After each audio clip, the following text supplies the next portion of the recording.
सुश्रुत उत्तर तंत्र का हमारा 45 नंबर चैप्टर है रक्त पित्त प्रतिषेध अध्याय।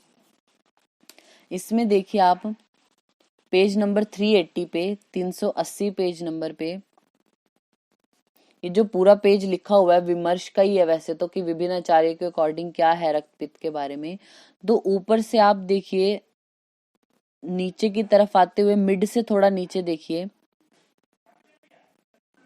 20-21 लाइन छोड़ने के बाद एक श्लोक लिखा हुआ है।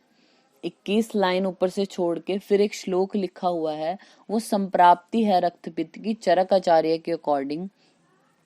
उन्होंने बोला ते हेतु भी समुत्क्लिष्टम पित्तम रक्तम प्रपद्यते तद योनित्वात् प्रपन्नम च वर्धते तत्प्रतुष्येन तस्य उष्मणा द्रवो धातु धातु धातु प्रसिच्यते स्वेदस्तेन सुवृद्धम भूयस्तद अधिगच्छति। ये चरक ने बोली है कि संप्राप्ति कैसे है रक्त पित्त की, तो इसको आप अंडरलाइन कर सकते हैं। वैसे हम चरक संहिता में पढ़ेंगे ही सही इसको।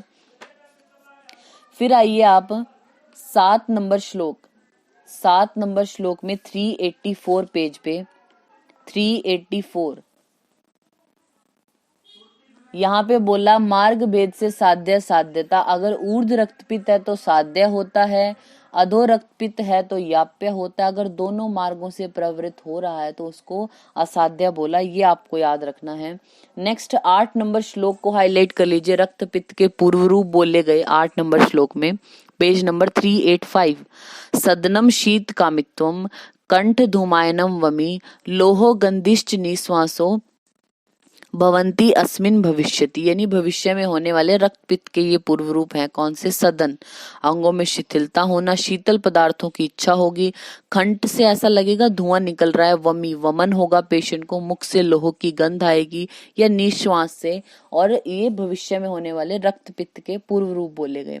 आप देखिए जो बॉटम है, बॉटम से सेकंड लाइन देखिए, विमर्श की बॉटम से सेकंड लाइन, यानी ये पूर्व रूप ये रक्त पित्त के बोले गए। तो बोलते हैं विविधता स्वर भेदो गात्राणाम सदनम परिदाहो। हाईलाइट कर लेना मुखाद धुमागव इव लोहो लोहित मतस्य आम गंधित्वम च अस्य। ये हाईलाइट करना। रक्त पित्त में जो गंध आती है वो कैसी बोली?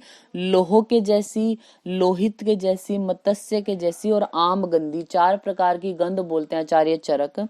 ये पूर्व रूप बोले हैं रक्त पित्त के। लोहो लोहित मतस्य आम गंधित्वम च अस्य। फिर नेक्स्ट हमारा आता है 13 नंबर श्लोक, पेज नंबर 388 पेज नंबर पे 13 नंबर श्लोक की फर्स्ट लाइन को हाईलाइट कर लीजिए। अधा प्रवृत्तिम वमने ऊर्ध्ववग च विरेचने। ये आपको पता ही है, हम वैसे भी प्रति मार्ग चिकित्सा करते हैं ना। मतलब जो ऊर्ध रक्तपित्त है हमारा, ऊर्ध मार्गों से अगर रक्तपित्त हो रहा है यानी ब्लड जो है वो ऊपर वाले मार्गों से आ रहा है तो उस पेशेंट को विरेचन कराते हैं। अगर अधः मार्ग से आ रहा है तो वमन कराते हैं। तो प्रति मार्ग चिकित्सा की जाती है इसमें। नेक्स्ट देखिए राइट पेज है जो 389 पेज नंबर पे 389, इसमें देखिए बोला है फर्स्ट लाइन में लंघन शाब्दिक प्रकार से दशविध प्रकार का। हाईलाइट कर लीजिए। हम चरक संहिता में भी पढ़ते हैं लंघन के 10 प्रकार कौन से हैं। देखिए लास्ट में चतुष्प्रकारा संशुद्धि पिपासा मारुत आतपो। हाईलाइट कर लेना।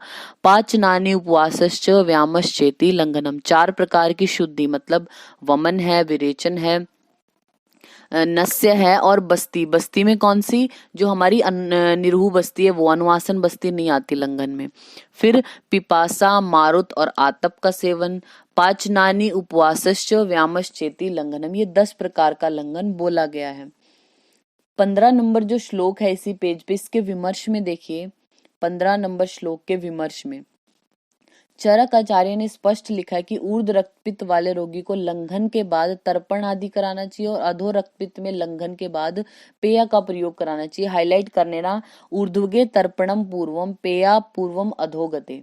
जो अधो रक्तपित्त है उसमें तो लंघन तो देखो आपने पहले करा ही दिया सबको।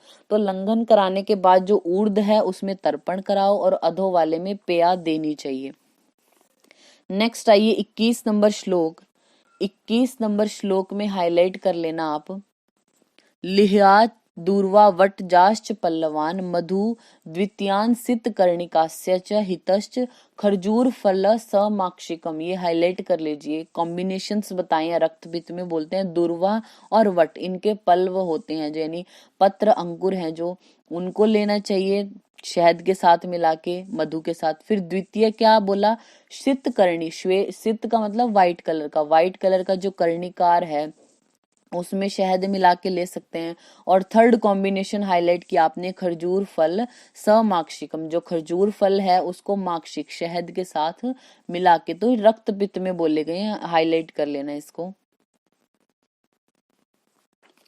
नेक्स्ट हमारा आता है इसमें 33 नंबर श्लोक, 33, पेज नंबर 394। 33 नंबर श्लोक हिंदी में देखिए क्या लिखा है इसकी।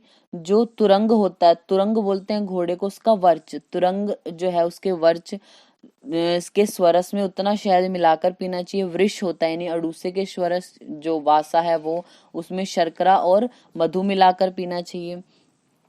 फिर 34 की हिंदी में देखिए, रक्त पित्त में क्या बोला, लाजा या रसांजन, इनका चूर्ण लेना है, शहद मिलाकर पीना है। नेक्स्ट पेज पे बोला वंश लोचन को शर्करा और शहद मिलाकर ले सकते हैं। श्लोक नंबर 41 पे आइए, 41 नंबर श्लोक, पेज नंबर 396। 41 नंबर श्लोक में हाईलाइट करना, शीतोपचारी मधुरश्च कुर्यात विशेषण शोणित पित्त रोगे। रक्त पित्त रोग में शीतोपचार, शीतल चीजें देनी चाहिए, मधुर चीजें देनी चाहिए सारी, चाहे वो आप औषधियों के रूप में दे रहे हो, पीने के रूप में दे रहे हो, खाद्य रूप में, तो सारे शीतल उपचार करने चाहिए रक्त पित्त में। फिर है 47 नंबर श्लोक, 47 की हिंदी में देखना, असृग्धर रोगे रक्त पित्त चिकित्सा उपदेश है। स्त्रियों में रक्त पित्त रोग में, या जिन स्त्रियां पुरुषों में शस्त्र कर्म करने के समय अत्यधिक रक्त की सुरती हो, तो रक्त पित्त चिकित्सा में कहे हुए प्रयोग या विधियों का प्रयोग उनमें करना चाहिए। तो ये हमारा चैप्टर है जो 45 नंबर चैप्टर कंप्लीट होता है।